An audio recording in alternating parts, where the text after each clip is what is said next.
दोस्तों, हमने भगवद गीता के पहले अध्याय में जाना कि हमारे इमोशनल अटैचमेंट हमारे लक्ष्य प्राप्ति के बीच में कैसे रुकावट पैदा करते हैं और कैसे हमको हमारे लक्ष्य से दूर ले जाते हैं। और आज हम भगवद गीता अध्याय 2 के माध्यम से जानेंगे कि हम अपने इमोशंस को कंट्रोल करके कैसे लक्ष्य प्राप्त कर सकते हैं। सो फ्रेंड्स, मैं हूं ट्विंकल। स्वागत है आपका मेरे यूट्यूब चैनल लाइफ चेंजिंग ज्ञान में।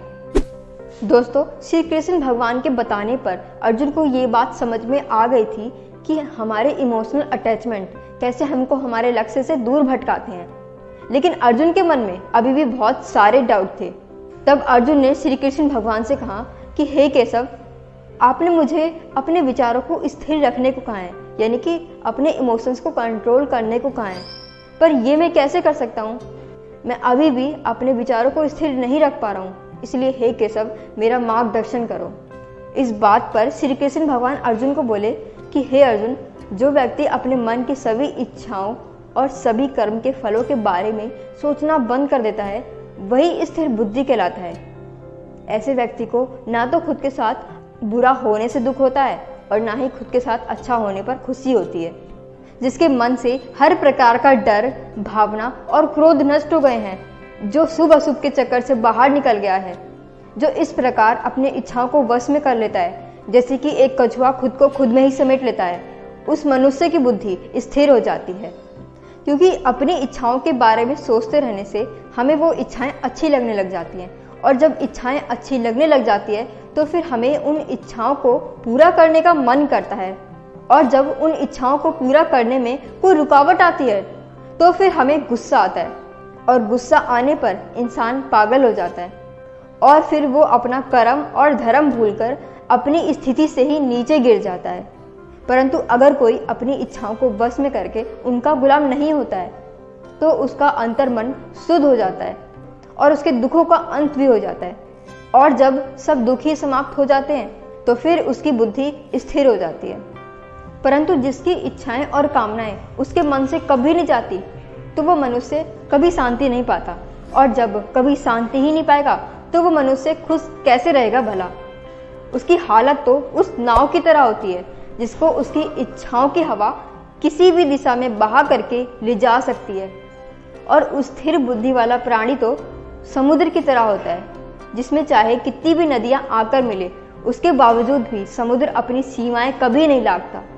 दोस्तों, श्री कृष्ण भगवान का कहने का तात्पर्य आज हमारे लिए ये है कि हमें अपनी जिंदगी को एक मकसद देना चाहिए, और उस मकसद को पूरा करने के लिए हमें अपने मन को स्थिर रख के, यानी कि कंट्रोल करके, हमें अपनी सारी एनर्जी और एबिलिटी को गोल अचीव करने में ही लगाना चाहिए।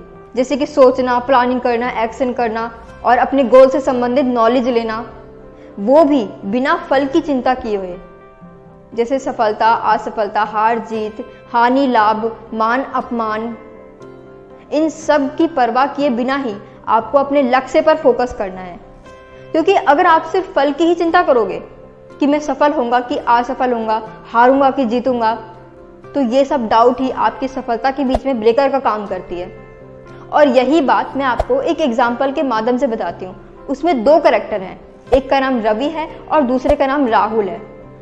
रवि अपनी 100% एनर्जी अपने काम पर लगा रहा है, और वो भी बिना फल की चिंता किए हुए, और राहुल अपनी 50% एनर्जी काम पर लगा रहा है और 50% एनर्जी उसके परिणामों के बारे में सोचकर वेस्ट कर रहा है कि मैं सफल होऊंगा कि नहीं होऊंगा, ये मैं कर पाऊंगा कि नहीं कर पाऊंगा, मैं पास होऊंगा कि फेल होऊंगा।